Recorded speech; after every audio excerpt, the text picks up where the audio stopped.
Tatanim ko ang bawang dyan. Tutusok-tusukin natin.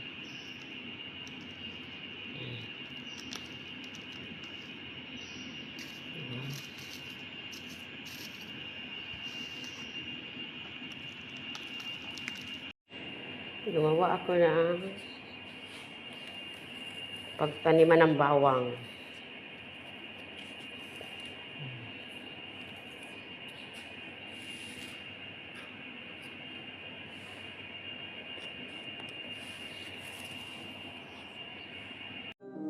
Alam kong nasa proseso pa din, pero hindi ko minamadali. Basta ang mahalaga lang sa akin ay unti-unti na din gumagaling. Di nagpapigil, di nagpaaneng. Alam sa sariling may